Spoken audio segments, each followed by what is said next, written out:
Oke, teman-teman, kali ini di mata kuliah Sosiologi Industri saya akan menjelaskan tentang pendekatan tingkah laku pekerja di tempat kerja.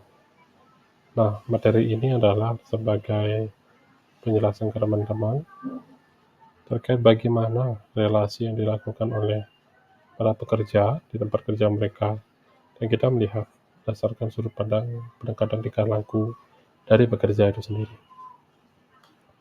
Nah, yang pertama saya mulai dengan pengantar. Pengantar di sini ya, capaiannya adalah terkait dengan bagaimana pendekatan tingkah laku pekerja ini di tempat kerja mereka. Ini juga mengacu ke teori interaksi simbolik. Nah, teori ini menekankan pada tindakan dan perilaku individu termasuk pekerja terbentuk melalui proses interaksi sosial yang dinamis dan interpretasi makna. Nah, dalam konteks tempat kerja, interaksi simbolik membantu teman-teman nantinya akan untuk bisa melihat bagaimana pekerja membentuk dan menyesuaikan perilaku mereka berdasarkan komunikasi dan hubungan antar individu. Nah, studi ini juga mengkaji terkait persepsi bahasa serta simbol-simbol digunakan pekerja dalam berinteraksi dan mengekspresikan sikap mereka terhadap tugas dan rekan kerja mereka. Nah, pendekatan ini juga akan memberikan wawasan lebih mendalam bagi teman-teman terkait bagaimana budaya kerja dan hubungan sosial akan mempengaruhi produktivitas serta kenyamanan kerja dalam organisasi. Bagaimana para pekerja di dalam lingkungan kerja mereka ini yang nantinya akan melihat atau melakukan interaksi, apakah hanya sekedar untuk pemenuhan pekerjaan mereka saja atau lebih dari itu, atau bahkan apakah ada semacam template atau ya semacam pola interaksi yang seragam antar para pekerja di lingkungan kerja mereka. Dan nantinya di materi ini juga akan ada semacam kuis yang bisa kalian kerjakan langsung itu di handphone kalian, di link yang kalian klik saja. Nah, di sana nanti kalian bisa mengerjakan langsung terkait ya seperti apa percobaan Hawthorne. Nah, di sini saya akan menjelaskan satu studi kasus terkait perilaku pekerja di lingkungan kerja dan isu di sektor ketenagakerjaan di Indonesia, terutama implementasi Omnibus Law atau Cipta Kerja yang menimbulkan berbagai dinamika perilaku di antara pekerja dan perusahaan. Contohnya misalnya, terjadi peningkatan stres di tempat kerja akibat ketidakpastian peraturan ketenagakerjaan seperti sistem kerja outsourcing yang lebih bebas dan mengurangi keamanan kerja serta hak-hak normatif pekerja itu sendiri. Hal ini pada akhirnya menimbulkan reaksi dari serikat pekerja seperti pembongkaran dan aksi unjuk rasa karena mereka merasa hak-haknya terancam, terutama di sektor kesejahteraan, stabilitas kerja, dan kejaminan sosial. Nah, ini pada akhirnya munculnya tekanan kerja dan kecemasan dipicu oleh konflik peran serta ambiguitas dalam tugas, di mana pekerja merasa tuntutan kerja mereka tidak jelas atau bahkan melebihi kapasitas kerja mereka. Contohnya seperti tekanan psikologis yang diperparah oleh insiden seperti ledakan smelter di PT Indonesia Singhuan Stainless Steel yang menewaskan pekerja akibat minimnya pengawasan keselamatan.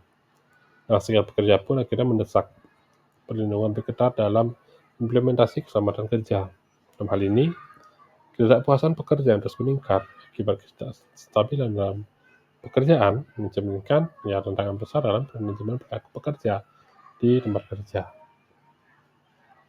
Teorinya, secara garis besar saja saya menjelaskan ada 3 teori yang relevan di sini, yaitu teori konstruktivisme sosial, bagaimana konstruksi sosial dibentuk dari realitas sosial, dan realitas sosial ini dibentuk juga melalui interaksi dan persepsi individu serta kelompok. Teori kedua adalah teori kekuasaan dan pengetahuan dari Michel Foucault, bagaimana kekuasaan itu sendiri yang berkesinambungan dengan pengetahuan. Nah, jelas juga kekuasaan bukan hanya kekuasaan yang dimiliki oleh satu posisi, apakah itu posisi lebih tinggi sebagai pemimpin misalnya, tetapi ya bagaimana kekuasaan ternyata bekerja di balik pengetahuan itu sendiri. Ya pada akhirnya kekuasaan ya mereka bekerja beriringan dengan dengan pengetahuan itu sendiri. Pengetahuan bahkan tidak sadari itu sebagai sebuah bentuk dari bagaimana cara kekuasaan untuk mengatur, contohnya di sini adalah perilaku pekerja. Lalu teori Fordisme, ya ini dari sistem kerja Fordis yang menekankan sistem produksi massal dan pekerjaan monoton.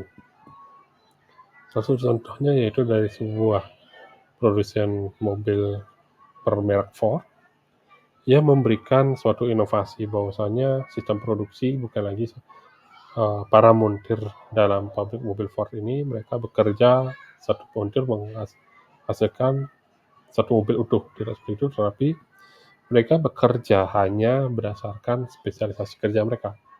Maksudnya misalnya kalau montir misalnya apa? Oh, mereka yang cuman memasang mesinnya saja sudah mesin saja.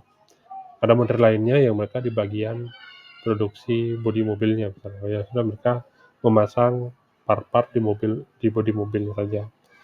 Lalu ada yang juga nggak di bagian finishingnya misalnya. Finishing ya sudah mereka fokus di sana saja. Nah itu bagaimana teori Fordisme ini. Dan post-Fordisme ini adalah bagaimana teori ini yang pada akhirnya ya menuntut para pekerja untuk lebih multi-skill, cepat beradaptasi, dan memiliki fleksibilitas yang tinggi.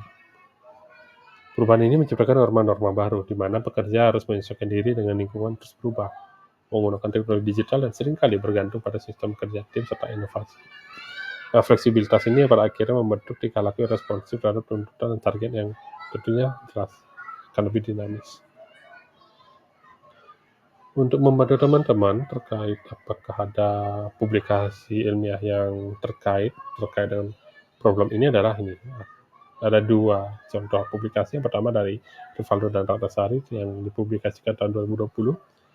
Ya, mereka mempublikasikan tentang work-life balance atau keseimbangan kehidupan kerja dan dampaknya terhadap kinerja serta kesehatan mental karyawan.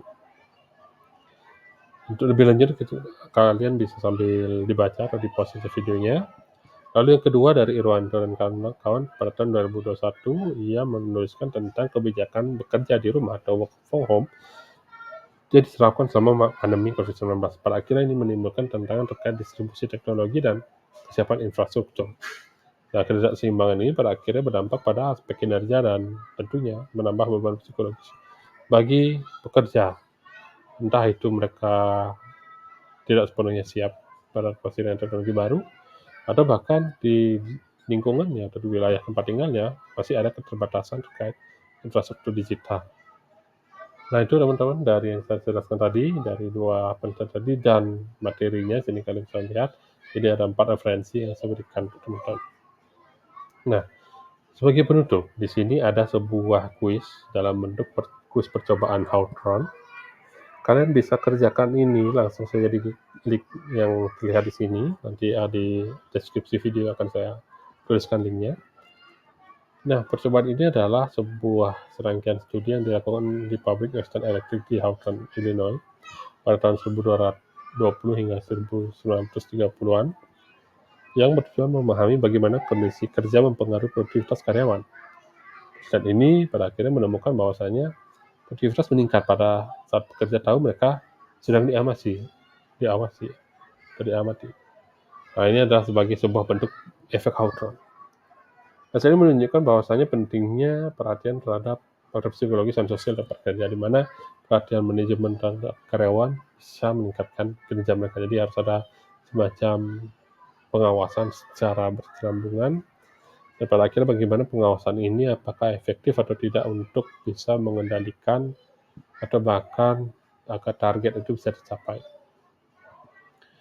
Nah itu teman-teman dari saya terkait pertemuan kita hari ini sosiologi industri, bagaimana ya kita melihat paradigma tingkah laku pada pekerja itu sendiri banyak sekali yang mempengaruhi, dan juga faktor-faktor seperti ya kondisi pandemi kemarin yang pada akhirnya muncul istilah ya bagaimana hustle culture, gig economy yang tentunya kalian sudah kerjakan di tugas kemarin, tapi di sini akan lebih spesifik lagi bagaimana perilaku pekerja itu mereka di lingkungan kerja. Nah, untuk pertanyaan atau komentar silahkan kalian tuliskan di kolom komentar ya, dan Terima kasih untuk teman-teman yang sudah nonton video ini.